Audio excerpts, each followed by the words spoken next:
नमस्कार. माणसे गेली दूर आता संवाद मुके झाले, मरण झाले स्वस्त आणि जगणे महाग झाले. तर मी तुमच्या पुढे जगणे महाग झाले या विषयावर बोलणार आहे.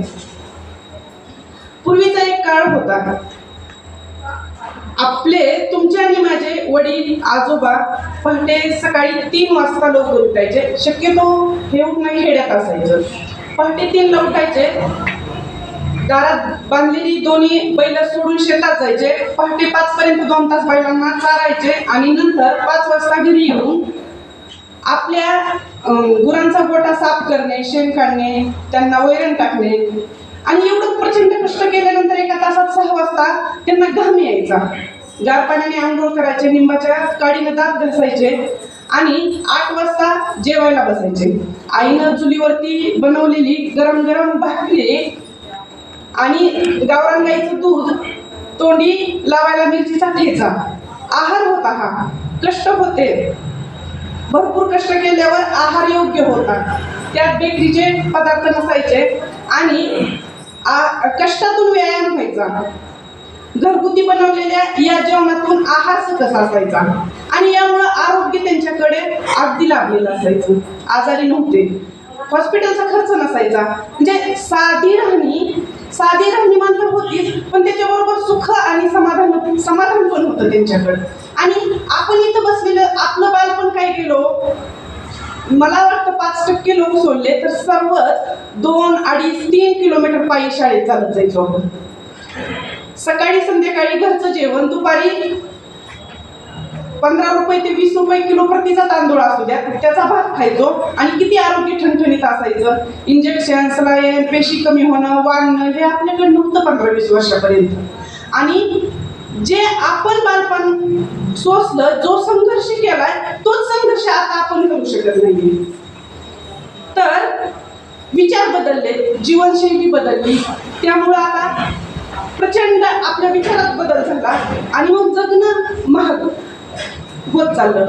तर माझा सर्व श्रोत्यांना माझा प्रश्न आहे, जगणं महाग होत आहे का जगणं महाग केलंय बरं आपण? मला वाटतं आपण इथं क्लासला आलो आणि संदीप मगदूम सर आणि माननीय युवराज सर या दोघांच्या विचाराने जगणं महाग केलं असं उत्तर आहे. म्हणजे जगणं महाग केलं, पण आजपर्यंत आम्ही इथं येण्या अगोदर असं म्हणत होतो की नाही महागाईच वाढली आहे. पण तुमचे विचार ऐकल्यामुळे आज आम्ही सर्व सदस्य सांगतोय की जगणं महाग केलं आम्ही, पण अगोदर महागाईच वाढली म्हणत होतो. ठीक आहे, जगणं महाग आपण खरंच केले. आणि अगदी थोडक्यात शब्दात मी एका कवितेतून सांगते. नसीर खान यांची कविता आहे आणि मला खरंच या महागाईवरती त्यांची कविता खूप आवडली.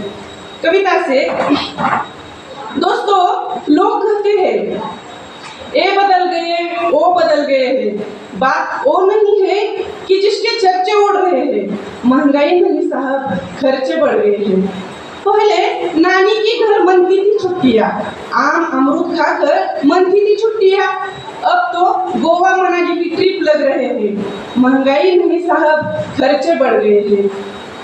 सरे राह रोज यूं ही नहीं मिलते थे लोग, पहले मिलो मील से पैदल चलते थे लोग, अब 2 कदम जाने को क्या बुक कर रहे हैं, महंगाई नहीं साहब खर्चे बढ़ गए हैं, महंगाई नहीं साहब खर्चे बढ़ गए हैं.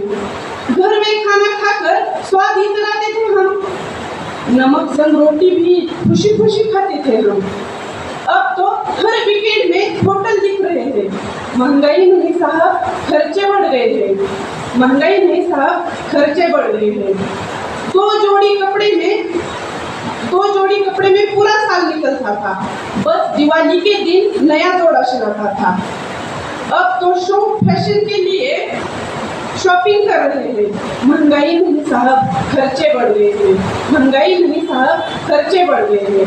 एक टीवी से पूरा मोहल्ला चलाता था, एक दूरदर्शन से पूरा घर बनता था, अब तो नेटफ्लिक्स इंटरनेट के जाल में फंस गए हैं, महंगाई नहीं साहब खर्चे बढ़ गए हैं. 35 पैसों के खत के एक इंतजार रहता था,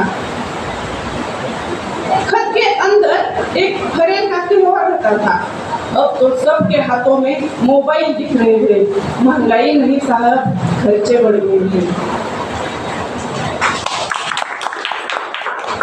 तर खरंच ही शॉपिंग वाढली, आरोग्यावर सगळ्यात जास्त खर्च व्हायला लागला.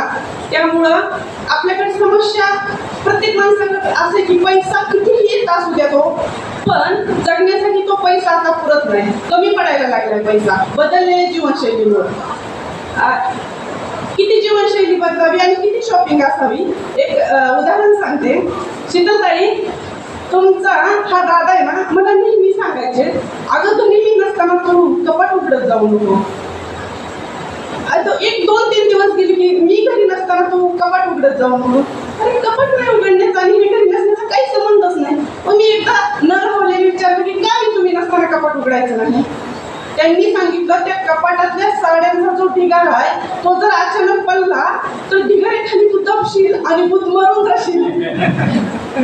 तर मी जर घरी असतं तर ते ढिगारा बाजूला करत. आणि खरंच प्रत्येक महिलांकडे इतक्या साड्या असं म्हणण्यासारख्या झालेल्या आहेत. ही सत्य परिस्थिती, एवढी आमची शॉपिंग झाली.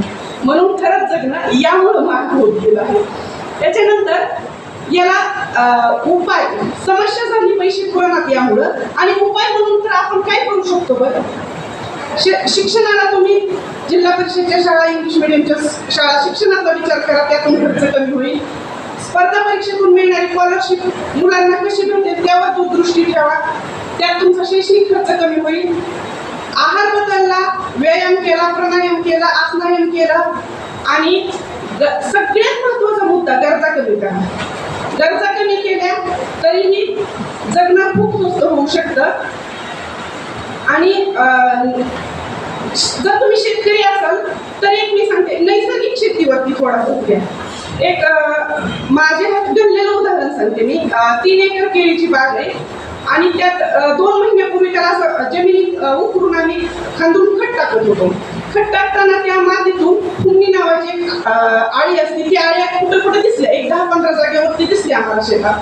मग यांनी तो फोटो काढला आणि जवळच्या कृषी केंद्रात दाखवला की अशी अशी आळी लागली आहे मुळांवरती आणि मला काय औषध सोडावं लागेल. दुकानदारांनी मार्गदर्शन केलं, सांगितलं हे सोडा वगैरे, एकरी एवढं खर्च येईल.